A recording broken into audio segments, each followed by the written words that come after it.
December the 3rd every year is a day set aside by the United Nations to celebrate and promote persons living with disabilities. The whole idea is to address issues and mobilize support and understanding for the dignity, rights, as well as the well-being of those living with disabilities the world over.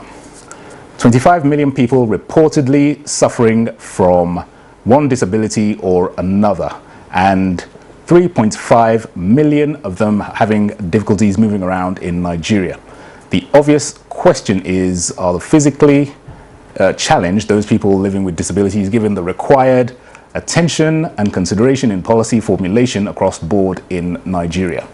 Are they well represented in governance given the fact that they constitute 30% of the Nigerian population? Are there fair and balanced legislations that cover people living with disabilities? These and many more questions we will attempt to answer on the program. This is Nigeria Today, and I am Dennis Adigunloye. Welcome.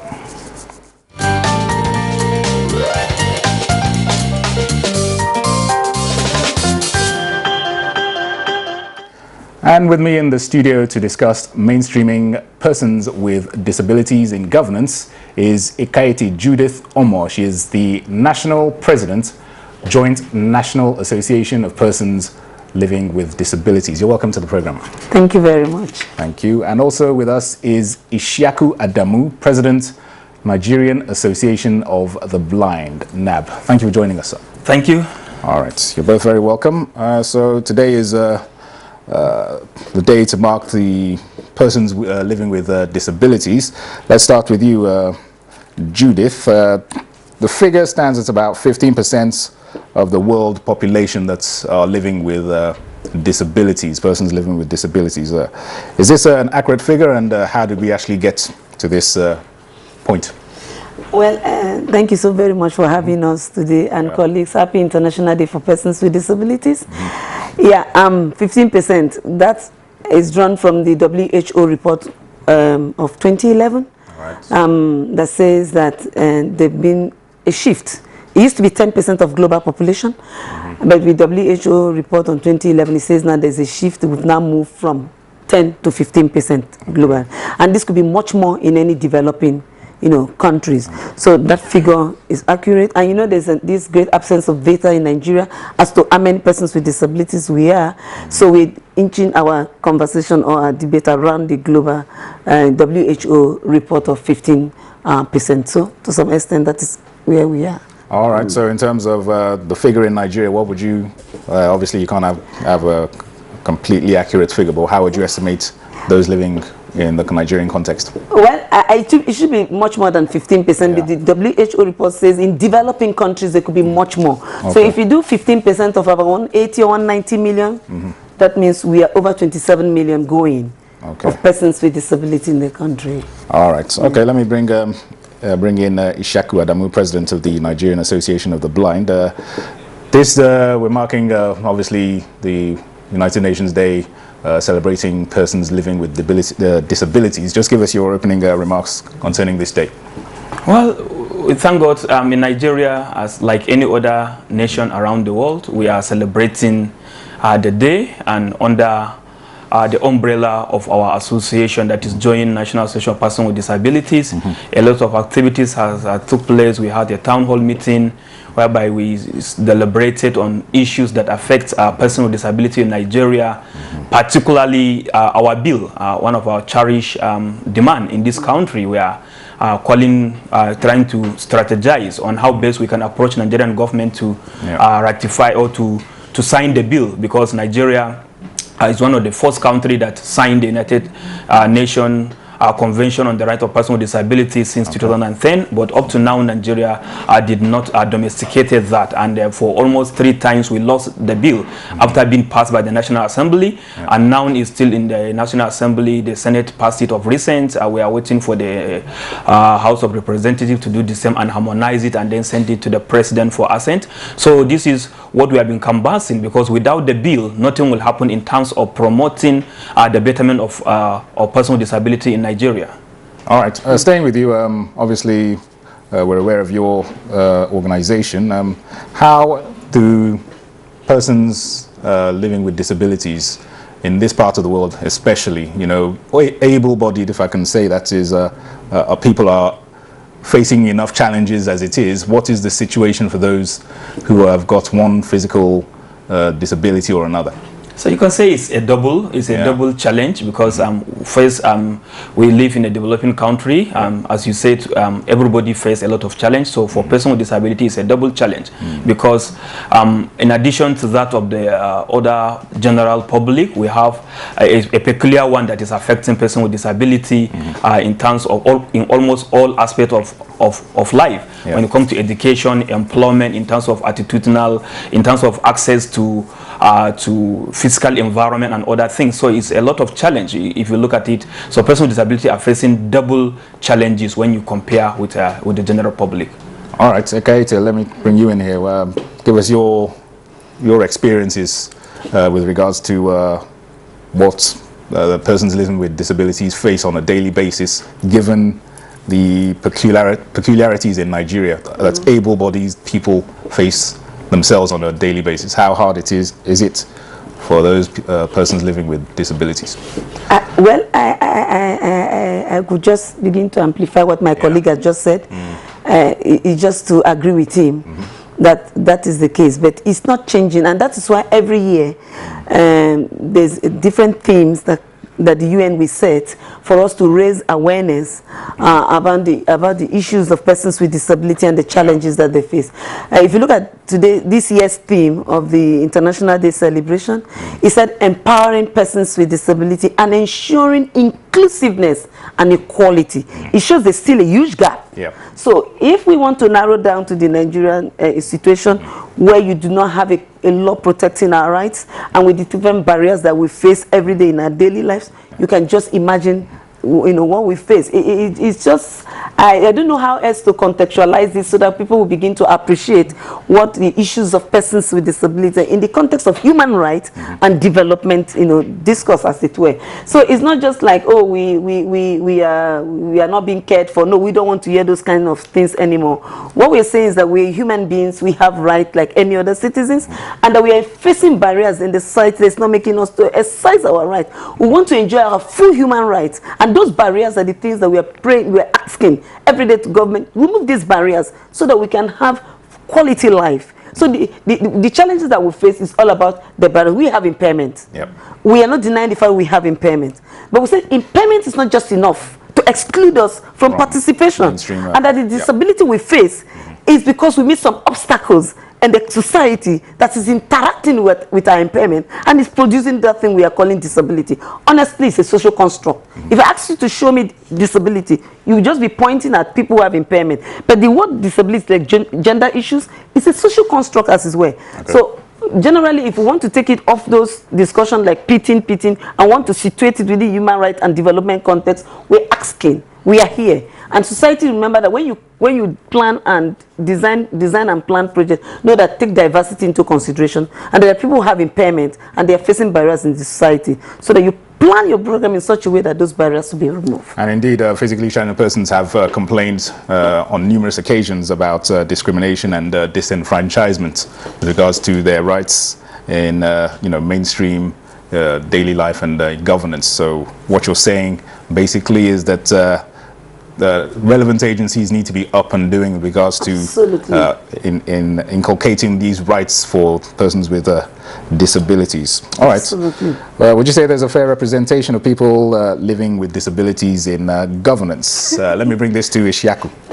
Fair representation, well, we say no, because actually, if you look at the number, thank God today, well, we were told that the head of civil service of the Federation launched a baseline survey to see how many persons with disability we have. Let's wait and see that report coming out. Then I believe everybody will be surprised. If you look at the percentage of persons with disability, we say about 15%. It could be more than that. And then you compare with the number of persons with disability in government, at all level of government, not only at the federal government, local government, state level, and then maybe in other political appointment and the rest, then we find out that we are not even existing, because the numbers are quite few. So we are not adequately represented in governance at all. at all levels. All right. With regards to the Nigerian Association of the Blind, what is the agency itself doing to bring to the fore, so to speak, the plight of persons living with disabilities? Well, the work of any organization as it is to advocate for friendly policy, and also to talk to members to do the right things so that they can challenge their disability. So this is what we have been doing with in partner with other similar organizations like Nigeria Association of the Blind is a cluster under Jonapit, where Madam Judith is a president. So we are working together to ensure that the welfare of the blind Nigerians is well protected and promoted in all aspects of life, in terms of education, because it's one of the key things we believe. If you develop a blind person, his brain, that is the #1 thing. So we always insist that education has to be provided in an inclusive environment, not in a segregated environment. And also government should do a lot in providing ICT technology for the blind, because it is what we call it an equalizer. Once you have the ICT, it allowed a blind person to work in any environment without any discrimination. So we always work on that to try to see our government subsidize this, the import of these ICT facilities and technology, and also to work with other relevant agencies to see that our people get the needed employment opportunity in all sectors, not only in the public sector but in private sectors. All right, just talk to us a little bit about Braille. Braille, this mechanism method of writing for the blind. Yes. Just talk to us a bit about that gadget, so to speak. Braille. Yeah, Braille is a method of reading and writing for the blind, and it is actually what liberated the blind people to become literate, so that we cannot use the pen, we cannot read what is on the printed paper, but we have our senses. When we feel, when we touch with our fingers, we can reach the dot, or that is the Braille. So it has 6 dots, which what we can be writing. We can read whatever the content of any documents that come out with it. And thank God, now technology is also complementing that. We have a lot of screen that is being converted into Braille now, whereby you will be typing from your computer and automatically it will be turning into Braille that you can read it. So it's just like a screen Braille reading for the blind people. So Braille is one of the most important things. That's why in the Nigeria Association of the Blind, every year we have Braille reading competition in order to inculcate this culture of reading and writing among the blind children in primary and secondary school across the country. All right, so let's bring in Judith once again. We've touched on legislations and all the rest of it. What would you hope for from the National Assembly, apart from the bill we've already talked about, to further galvanize this issue of rights of persons with disabilities? What other issues would you want the National Assembly to address towards strengthening the laws protecting persons with disabilities? This is aside the bill. Yes. First of all, I want the National Assembly to understand that disability is a cross-cutting issue. Yeah. So it's not a standalone thematic issue. It shows up everywhere. So for any bill that is going to be passed, be it in any sector, I think the National Assembly needs to work very closely with the Joint National Association of Persons with Disability to be able to identify the disability gaps in any of those policy or bill that they're about to pass.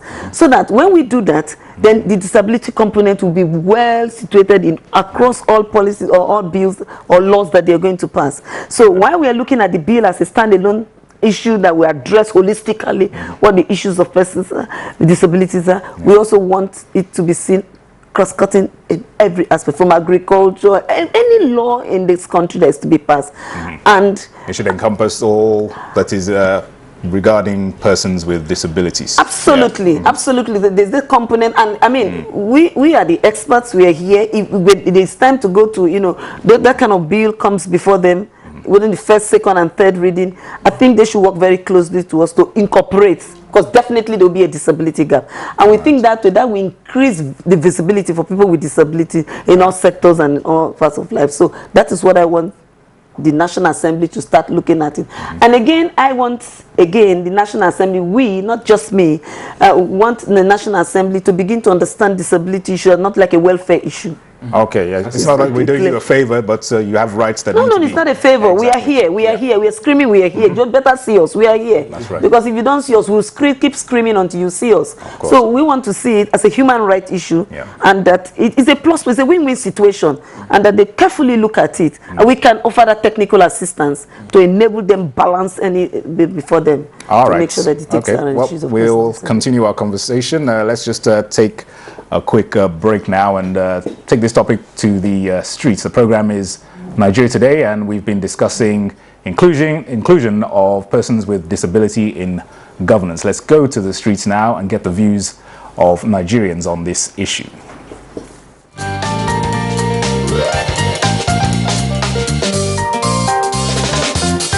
Even people that are okay are not well represented. No talk of people that are disabled.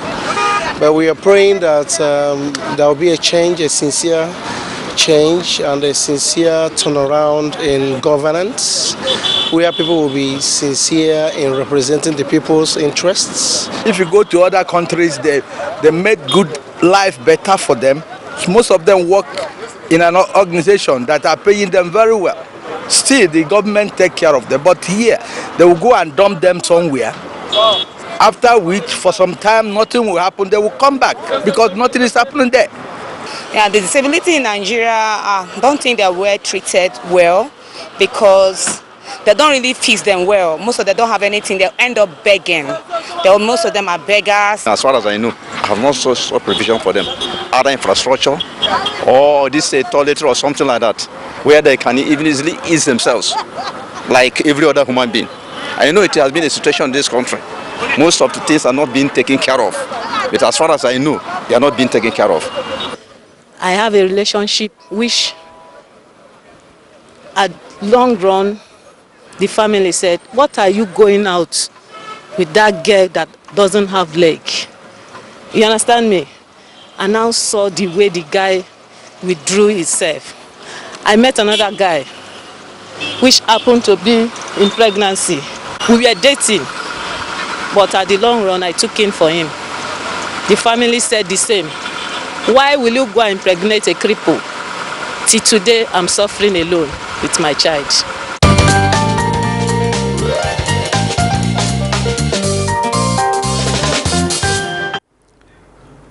The program is Nigeria Today, and respondents there sharing their views on the participation and inclusion of persons living with disabilities in governance. And back to our guest in the studio, let me come to Ishiaku.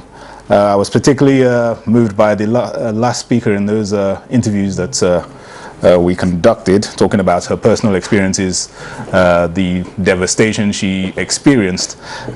This highlights maybe a little bit of the ignorance on the part of people with regards to how they treat persons with living with disabilities. Just give us your comments on what you heard. Yeah, I think this it's not peculiar to her. It's happening almost to all persons with disability in Nigeria, particularly when it comes to relationship and dating.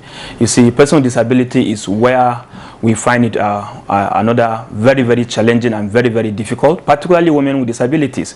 They find that because, as we said in disability, women with disability are facing double discrimination. First as women and secondly as women with disabilities. So they are facing that. It's a very serious issue. It's not peculiar to her. If you go to the community of persons with disability, you hear a lot of stories about how people been treat them when it comes to relationship and how other families have been refused to accept a member with a disability, maybe when it comes to marriage, no matter how they understand each other. So it's real, and this has been extending to almost all other parts of life when it comes to a relationship with somebody with a disability. It's something systematic in our society, and almost all parts of the country is guilty of this action. All right, Judith, let's get your take on this. Quite a moving testimony from that last speaker, and obviously, as Ishiaku said, it's not something that's peculiar to her alone, but it's a general thing, and it's a wider problem. So what can be done to sensitize Nigerians in terms of how they relate to people with living with disabilities and treating them with the dignity and respect with which that they deserve? Well, listening to those respondents, you can see that it's a very emotional, you know, and one thing is that I keep telling viewers or general public, let us not get too emotional, and then that will rob us of right. And you get too emotional, so what? What next? Listening again to the first speaker, which is the man, you could see that it's the understanding of what disability is. Yes. And he said, I want to quote him, even those that are okay could not even, not to talk of those that are not okay. What a funny comparison. Again, is the understanding who is okay and who is not okay. So it is that attitude. When I was talking initially, I told you we face different levels of barriers, and attitudinal barrier is just one of those, and that is what is all up, you know, displayed, reflected in all of this kind of statement. I want the society to understand that disability has nothing to do solely with the individual. It's an holistic thing that has to do with society. Imagine one of the barriers, take that attitudinal barrier for example. If we're better informed, I'm sure we'll speak differently. We would not, you know, begin to do that kind of comparison. For the young lady, it's a gender issue. I've seen a lot of non-disabled women who have been dumped as well. Okay, so I think she should just be strong and, you know, discard. I've seen a lot of women who are beautiful, everything, and the guy is no longer interested. That is not to say that we're of the same level. There are levels again. So a woman with disability will have triple, if not that. But what am I telling the general public? What we are saying generally is that please take your eyes off that impairment and look at the strength. And take your eyes back to society. It is the way society has been constructed that is affecting people with disability, as it were.